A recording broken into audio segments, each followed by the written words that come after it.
Shane MacGowan's funeral. A moment of solemnity, of respect, of raw Irish soul being laid to rest, and somehow Meghan Markle decides she's the main character. Again. You can't make this up. The woman shows up, uninvited, unannounced, and completely unwelcome, to a funeral, not a gala, not a Netflix premiere, not some charity photo op. A funeral. Shane MacGowan's funeral. Are we serious right now? Look, I don't care where you stand politically. I don't care if you worship the monarchy, hate it, or think it's an outdated relic. This isn't about that. This is about basic human decency star. When someone dies, their funeral is not a stage for your public rebranding campaign. It's not the place to show off your outfit. It's not your moment. And yet, she walks in. Like she owns the damn place. Like she's got some deep emotional bond with Shane. Newsflash, there's zero connection. None. Ask anyone close to Shane, he didn't know her. Never met her. Never spoke of her. So what exactly was she doing there? Oh, and let's talk about the outfit because I can't pretend it didn't happen. This wasn't quiet morning black. This wasn't low-key elegance. No, this was red carpet, flashbulb bait, look at me couture. You don't roll up to an Irish punk legend's funeral dressed like you're about to accept an Oscar. It's not just tone deaf, it's a slap in the face to everyone who actually knew Shane. Who loved Shane. And the guests? You could see it in their body language. Confusion. Discomfort. Straight up dismay. People exchanging looks like, what the hell is she doing here? And she tried talking to them too, Johnny Depp, Bono, others who were there because they had an actual connection to Shane. But nobody bit. Because everyone saw it for what it was, another Markle stunt. Another desperate grab at headlines. Now here's where it gets insane. Johnny Depp, who, by the way, has been a longtime friend of Shane, steps up. Quietly. Firmly. No theatrics. He walks over to security and asks them to handle it. Because that's what real friends do.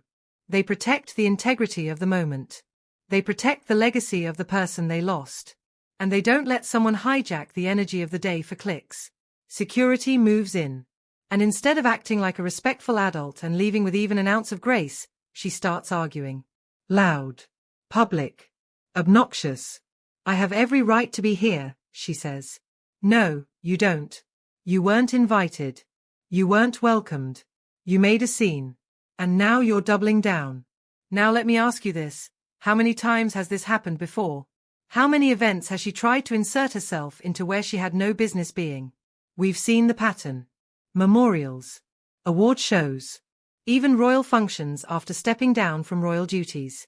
Each time, same attitude, entitlement, dramatics, and zero self-awareness. It's exhausting. This isn't a one-off. This isn't a misunderstanding. This is a habit. A calculated one. And people are finally waking up to it. Because the footage doesn't lie. You can watch it. You can see the shock on her face when she's told to leave. As if it never even crossed her mind that she might not belong there. Then comes the frustration, the refusal, the performative outrage. And when she's finally removed, the vibe changes instantly. The tension lifts. The guests refocus. The grieving can actually begin. Because the disruption is gone. The circus act is over. And Shane can finally be honored the way he deserved. Let's be real, this isn't about Meghan Markle as a person. This is about a behavioral pattern that's been repeated so many times that it's not shocking anymore. It's just sad. It's the relentless need to stay in the spotlight, even when the spotlight is meant for someone else. Respect isn't complex. You get invited, you go. You don't, you stay home. Simple. But that doesn't generate headlines, right? That doesn't feed the algorithm. That doesn't keep you trending. And I know some of you will say, but maybe she was there out of genuine respect. Stop. Just stop. If there was respect, she would have asked beforehand. She would have checked if it was appropriate. She would have sat quietly in the back, not strutted in like she was hosting the damn thing. And the worst part? The people who were there to actually mourn now have to deal with this distraction overshadowing everything. You think they wanted this to be the story? You think Johnny Depp wanted to be in the position of having to eject someone from his friend's funeral? No. But when no one else had the guts to say it, he did. Because someone had to. Shane MacGowan was a poet. A legend. A soul whose music touched millions. His funeral should have been sacred. A space for stories, memories, tears, not another viral Meghan Markle moment. And let's not kid ourselves. You don't just accidentally show up to an invite-only funeral. You don't just wander into a private event with security, without an RSVP, unless you're trying to pull something. So how'd she get in? That's the next question. Who let her through? Was it staged? Was it a PR move gone wrong? Because it sure as hell wasn't out of genuine grief. Here's the thing. When you make everything about you, eventually people stop listening. They stop caring. They stop inviting you. And then you have to crash the party to stay relevant. That's where we are now. That's what we saw at Shane's funeral. And I get it. Some people will still defend her. They'll say she was misunderstood, she was mistreated, that people are just looking for reasons to hate her. And maybe, once upon a time, that argument held weight. But now?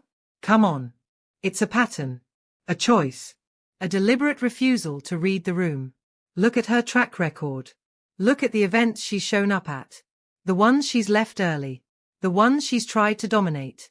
Are we really gonna pretend this is all coincidence? You know what real class looks like? It's invisible. It doesn't need to be seen. It doesn't need a camera crew. It doesn't need to make a statement.